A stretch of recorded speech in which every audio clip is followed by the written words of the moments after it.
स्वागत है दोस्तों। आज के इस प्रैक्टिस सेट में हम हिंदी साहित्य के आदिकाल से संबंधित पूरे के पूरे प्रश्नों को हल करेंगे और ये सारे प्रश्न आदिकाल से संबंधित है जो परीक्षाओं में बार बार पूछे गए हैं। तो आपकी जो भी परीक्षाएं नज़दीक हैं उनके लिए ये प्रैक्टिस सेट बहुत ही महत्वपूर्ण होने वाला है। पूरे 30 प्रश्नों का ये प्रैक्टिस सेट है। तो शुरुआत करते हैं। पहला प्रश्न है, उक्त व्यक्ति प्रकरण नामक ग्रंथ की रचना का उद्देश्य क्या था। ठीक, तो इस रचना का उद्देश्य क्या था? ऑप्शन देख रहे हैं हम, लिखा है कि काव्यशास्त्र की शिक्षा हेतु, संस्कृत भाषा के ज्ञान के लिए, राजकुमारों को स्थानीय भाषा सिखाने के लिए, विचारधारा का ज्ञान कराने के लिए। तो इसका जो सही उत्तर है वह है राजकुमारों को स्थानीय भाषा सिखाने के लिए, स्थानीय भाषा का ज्ञान, स्थानीय संस्कृति का ज्ञान कराने के लिए उक्त व्यक्ति प्रकरण नामक ग्रंथ रचा। और किसने रचा वो अब हम देखते हैं। यहाँ पे क्या है कि इस ग्रंथ के रचनाकार कौन है? पंडित दामोदर शर्मा। इन्हें बच्चन सिंह ने दामोदर भट्ट भी इनका नाम बताया है। तो ध्यान रखिएगा, उक्त व्यक्ति प्रकरण पंडित दामोदर शर्मा या दामोदर भट्ट। दामोदर काशी कौशल के महाराज गोविंद चंद्र के सभा पंडित थे। तो उस दौर में ये था कि सब जितने भी कवि होते थे कहीं ना कहीं किसी न किसी सभा के पंडित होते थे। तो जो दामोदर थे, दामोदर शर्मा, वो महाराज गोविंद चंद्र के सभा पंडित थे और गोविंद चंद्र काशी और कौशल क्षेत्र के महाराज थे। ये आपको ध्यान रखना है। इसका रचनाकाल 12वीं शताब्दी है। उक्त व्यक्ति प्रकरण का रचनाकाल 12वीं शताब्दी है। तो ये पहला प्रश्न काफ़ी इम्पोर्टेंट है, इसलिए हमने उसकी डिटेल्स भी आपको दिए हैं। अब आगे हम जो प्रश्न देखने वाले हैं वो भी बहुत महत्वपूर्ण है आदिकाल की दृष्टि से, और उसके कई सारे पॉइंट्स भी हम इसमें देखेंगे। प्रश्न है, अमीर खुसरो किसके शिष्य थे?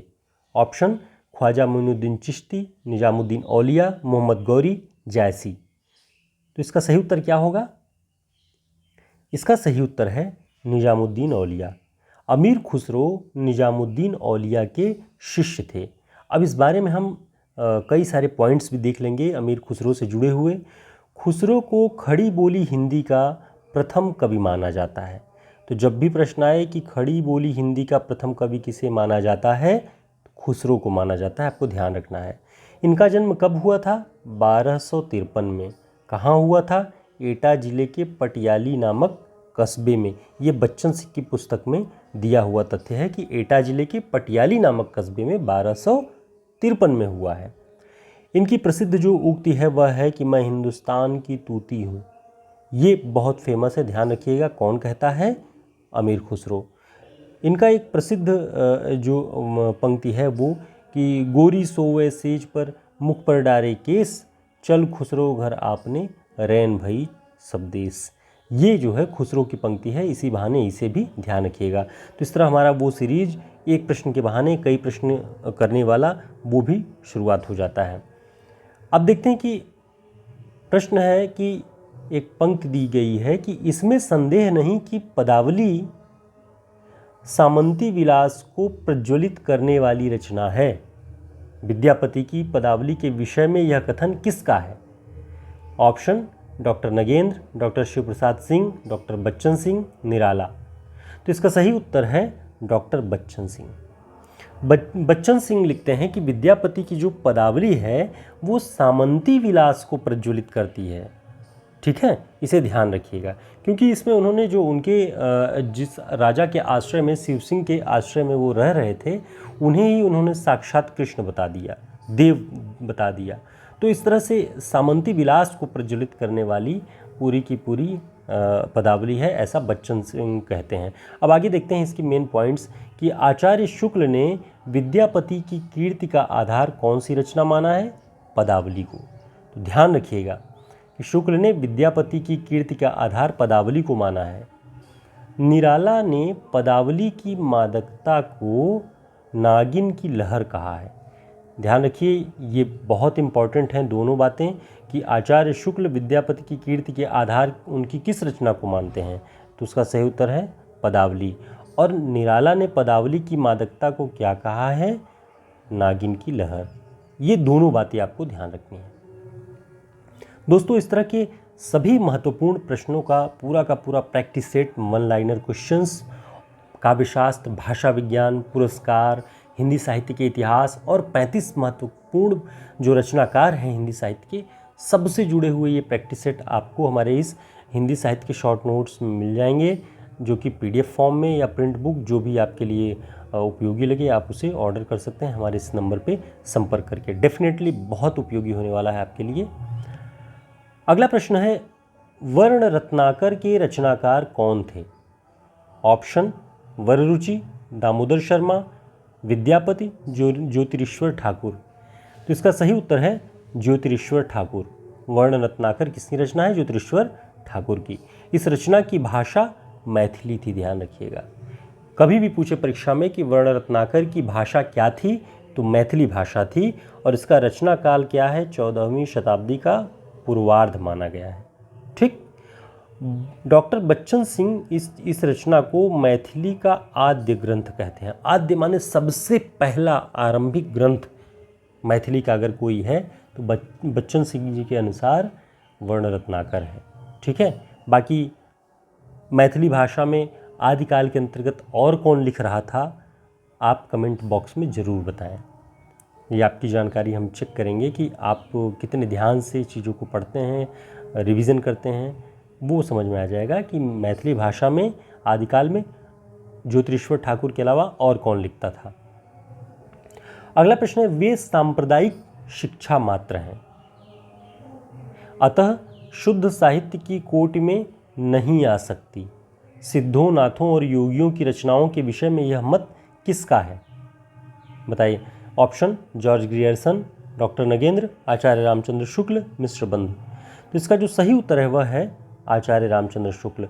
आचार्य रामचंद्र शुक्ल कहते हैं कि जो सिद्धों और नाथियों और योगियों की जो रचनाएं थी वे सांप्रदायिक शिक्षा मात्र हैं। सांप्रदायिक माने एक संप्रदाय विशेष की।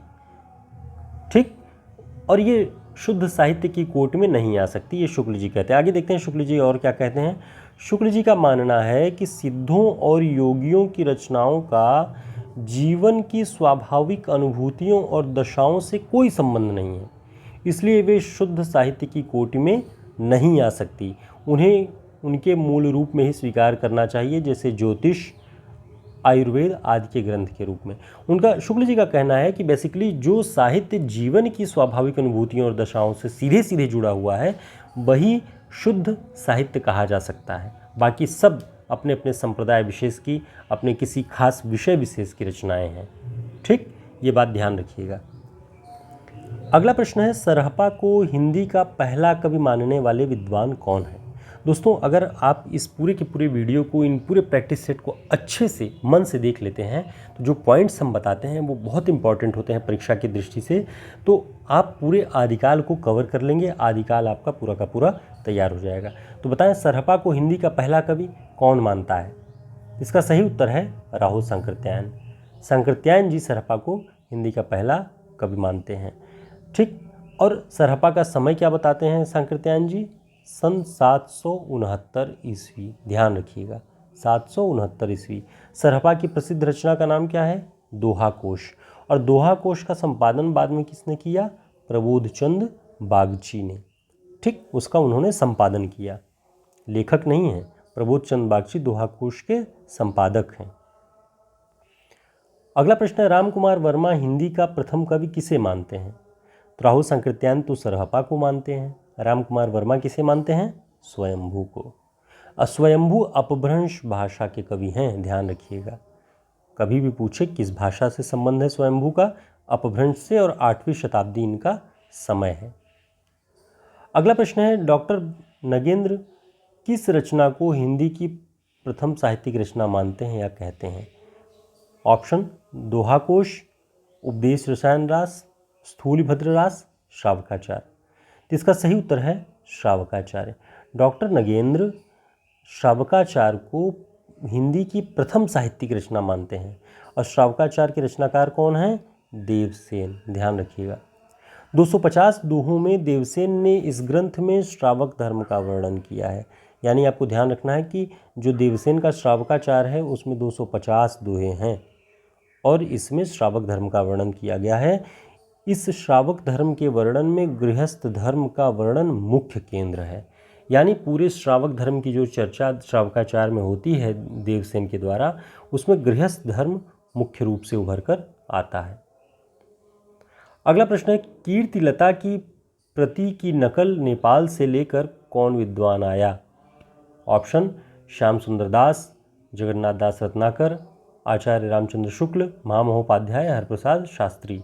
तो जो विद्यापति की कीर्तिलता रचना है उसे नेपाल में उसकी मूल प्रतियां मिली और वहाँ से कौन लेके आया? आचार्य महामहोपाध्याय हरप्रसाद शास्त्री जी नेपाल से लेकर के आते हैं। और कीर्तिलता में राजा कीर्ति सिंह की वीरता, उदारता, गुणग्राहकता आदि का वर्णन हुआ है। ठीक, ध्यान रखिएगा। अगला प्रश्न है, अपभ्रंश भाषा को देश भाषा नाम देने वाले कौन थे? तो इसका जो सही उत्तर है वह है भरत मुनि। अपभ्रंश भाषा को देश भाषा नाम देते हैं। अगला प्रश्न है, आदिकाल के अंतर्गत गाहा या गाथा से किस भाषा का बोध होता है? ऑप्शन देश भाषा, संस्कृत भाषा, प्राकृत भाषा और अपभ्रंश भाषा।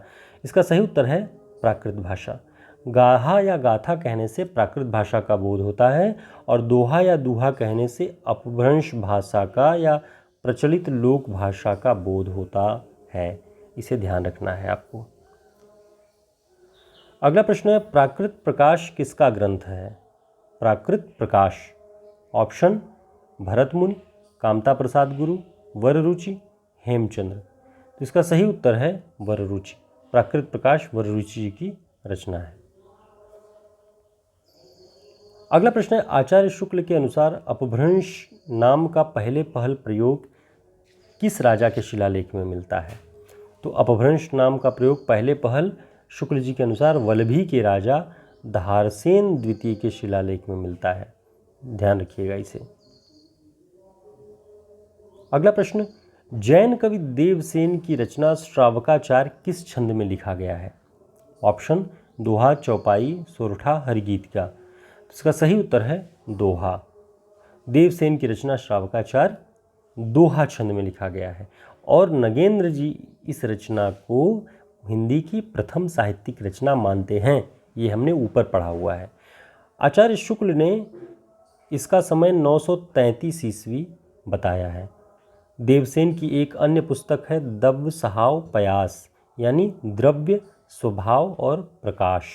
यह रचना भी दोहों में लिखी गई है और इस रचना को प्राकृत में रूपांतरित किया माल्य धवल ने। ठीक, ध्यान रखिएगा इसे। प्राकृत भाषा में कौन इसे रूपांतरित करता है? माल्य धवल। तो ये सारे प्रश्न आपको हमारे इस प्रैक्टिस सेट में मिल जाएंगे। आगे देखते हैं। अगला प्रश्न है, आदिकालीन रचना आदि पुराण और उत्तर पुराण किसकी रचना है? ये आदिकालीन रचनाएं हैं, लेकिन हैं किसकी? तो इसका सही उत्तर है पुष्यदंत। पुष्यदंत की रचना है आदि पुराण, उत्तर पुराण। अब इसके बारे में और पॉइंट्स देखते हैं कि चरित्र प्रधान काव्य के लिए चौपाई दोहे की पद्धति यहीं से आरंभ होती है। तो कभी भी प्रश्न पूछे कि चरित्र प्रधान काव्य के लिए चौपाई दोहे की पद्धति कहाँ से आरंभ होती है, तो पुष्यदंत से आरंभ होती है और पुष्यदंत के आदि पुराण और उत्तर पुराण नामक रचनाओं से। चौपाई दोहे की यही परंपरा आगे चलकर सूफियों की प्रेम कहानी में, तुलसी के रामचरितमानस में, छत्र प्रकाश, ब्रजविलास, सबल सिंह चौहान के महाभारत आदि आख्यानों में दिखाई पड़ता है। अगला प्रश्न है, बौद्धों की वज्रयान शाखा भारत के किस भाग में विस्तार पा रही थी? ऑप्शन उत्तरी भाग में, पश्चिमी भाग में, पूर्वी भाग में, दक्षिणी भाग में। इसका सही उत्तर है पूर्वी भाग में।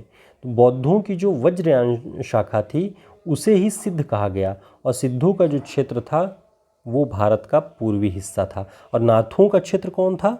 भारत का उत्तर पश्चिमी या पश्चिमी हिस्सा, राजपूताना, पंजाब इत्यादि। ठीक है।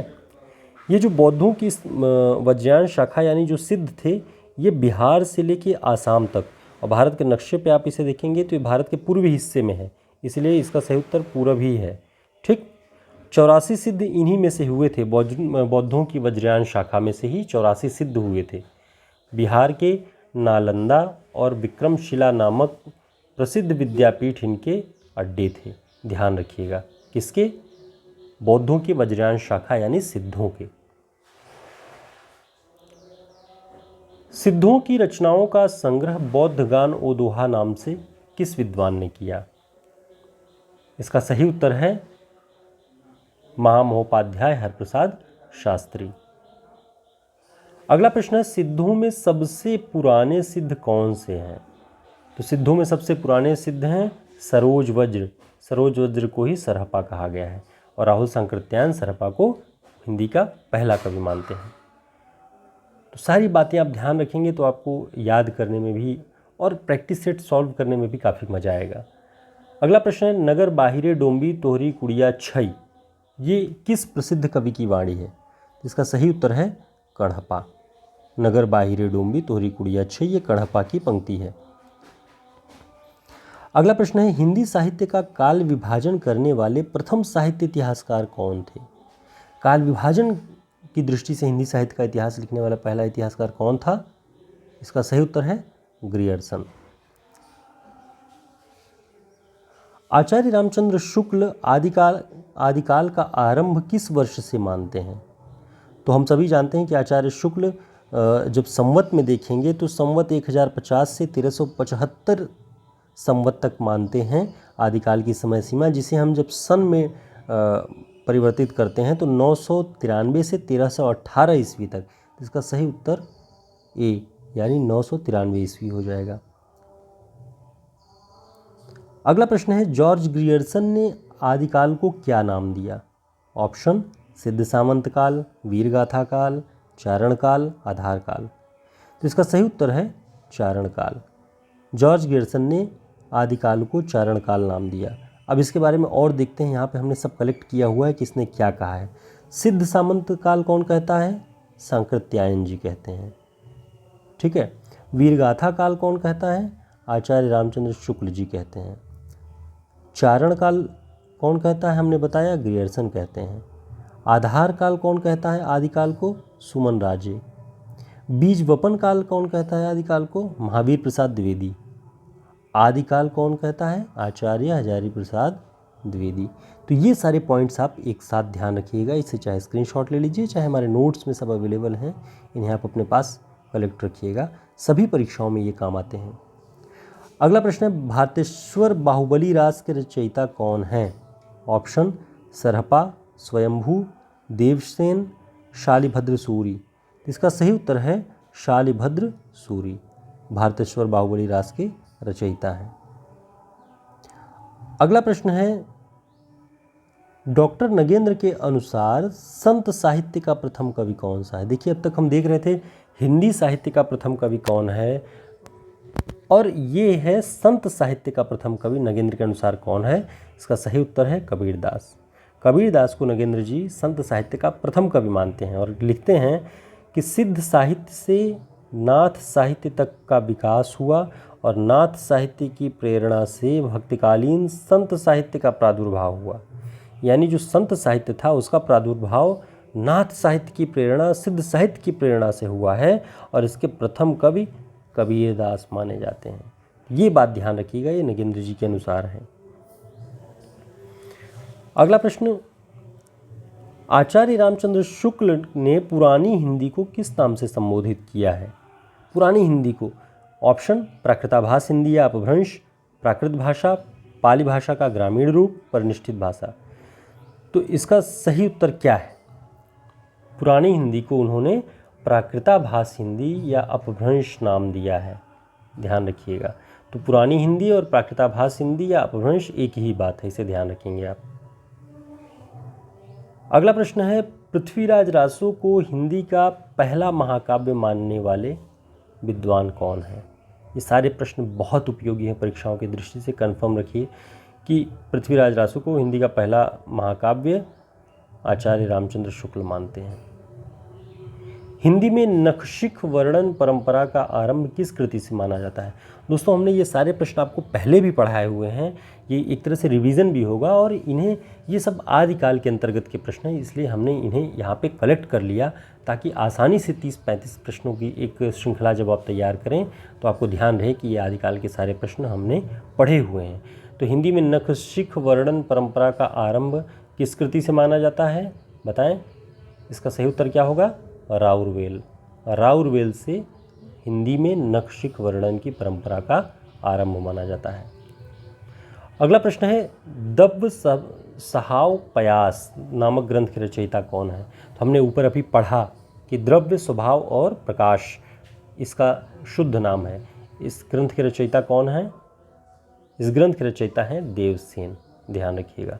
और देवसेन की एक और रचना हमने पढ़ी श्रावकाचार, और श्रावकाचार को नगेंद्र जी हिंदी की प्रथम साहित्यिक रचना मानते हैं। तो इस तरह से एक बात से कई बातें आप ध्यान रखिएगा। अगला प्रश्न है, हिंदी साहित्य के आरंभिक काल को चारण काल कहने वाले कौन हैं? तो चारण काल हमने देखा ग्रियर्सन भी कहते हैं, ठीक। और इसके अलावा कौन कहता है ये आपको कमेंट बॉक्स में बताना है। हम आपके उत्तर देखेंगे और अगली क्लास में इसका सही उत्तर आपको बताएंगे। तो आप बताएं कि ग्रियर्सन के अलावा आदिकाल को चारण काल और कौन कहता है। तो दोस्तों, ये सारे प्रैक्टिस सेट उम्मीद है आपके लिए काफ़ी उपयोगी होंगे। परीक्षाओं की दृष्टि से बहुत आसानी से आप रिवीजन कर सकते हैं। हमने एक प्रश्न के पीछे कई सारे पॉइंट्स भी आपको बताए ताकि ऐसा न रहे कि केवल वह प्रश्न ही आप याद कर सकें। उन प्रश्नों के बहाने आप कई अन्य पॉइंट्स भी ध्यान रखें। ये सारी बातें हमने इसीलिए पॉइंट्स में बना करके आपको दी हुई है। तो फिर हम एक नए प्रैक्टिस सेट में, एक नए मैराथन क्लास की सीरीज़ में ये सारी प्रश्नों को पढ़ेंगे। और तब तक के लिए नमस्कार। चैनल को सब्सक्राइब कर लीजिए, वीडियो को लाइक कर दीजिए। नमस्कार।